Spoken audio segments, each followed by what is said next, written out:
waliwo settlements mukulu Museveni zazze akola nga bwe tutunuulira buno obulimba buli obwani programu eyo yoyita bulimba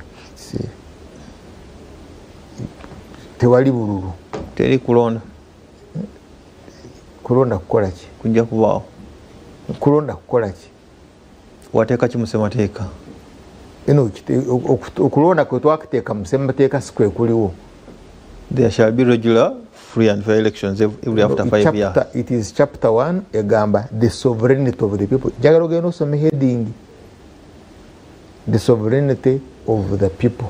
All power belongs to the people. The people who shall exercise their sovereignty. Very good. Oyagala kujisoma soma heading of chapter 1.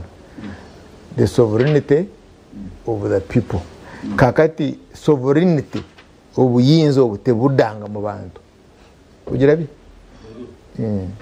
the sovereignty of the people kati 1986 that sovereignty NRA yajiwamba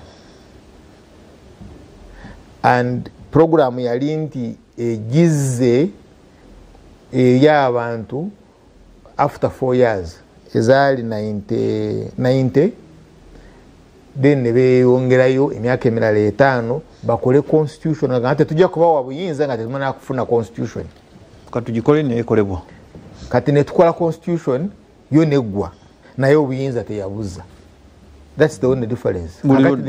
Buli ludawa buli ne mukulu Museveni ne family ye. So the people are not sovereign. The sovereign is Mr. Museveni. Kati tosobola kulonda nga toli sovereign. But tunira bulimbo nga tunira bulimbo obwo waliwo settlement zakoze esooka is politics is not a game, it's life and death. Ye because jagala otunuulire ebigenda mu maaso naye ng'osinziira ku gaalubindi zakozesa tutunulira tukozesa gaalubindi ezizo izabali abo abena kaseke gukozesa gaalubindi za mukulu Museveni yakugambye eno si game kuno kufa na kuona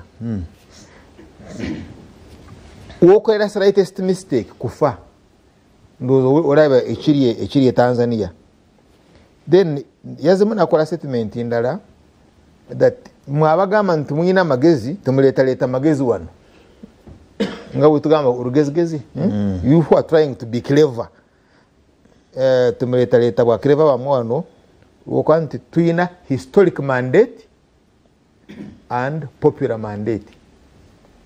Kakati njagala kutunulira the historic mandate. Historic mandate ye eva mukulwana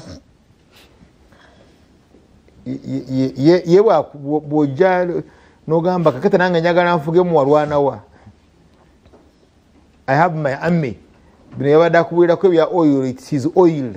He has his historic mandate kati then kati no tunulire nabagamba bagala kumuje tekitegeeza the people of Uganda cannot remove him. Nengeri gye yawamba obuyinza 1986 basobola okubumuwambako embeera yamuwambisa wali ne wano weere sobola okumugisa no yawamba. You see the Kelsen theory naye yakyogerako recently totunuulira nga bwe kyandibadde tunuulira nga bwe kiri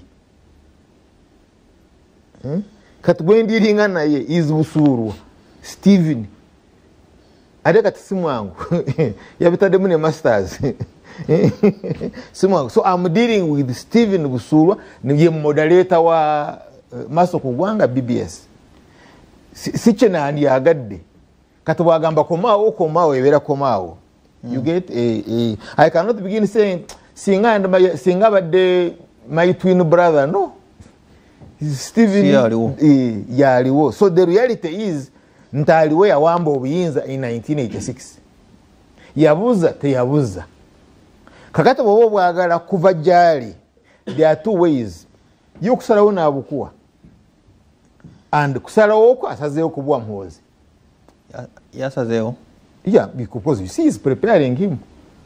I'm preparing her, amulaga ente, amulaga because bwolaba ngo omuntu atandise okusomesa abaana b'ente. Naye singa abasomesa bizimbe abaana badoga ayagala batunde ebizimbe batunde ente bagule ebizimbe. So that's the kati ente n'obusika bikwataganirawo. Antegeza ko kukulaga olaba uli amuyigiriza.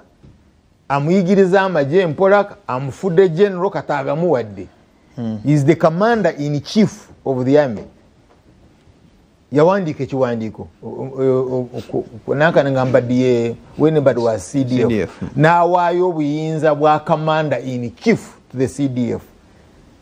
Ate ne mukyusa n'etteeka ne mugamba mu biseera by'entalo Muhoozi Kainerugaba will be in charge of the state. Aba wabuyi advice. CDF. Yes.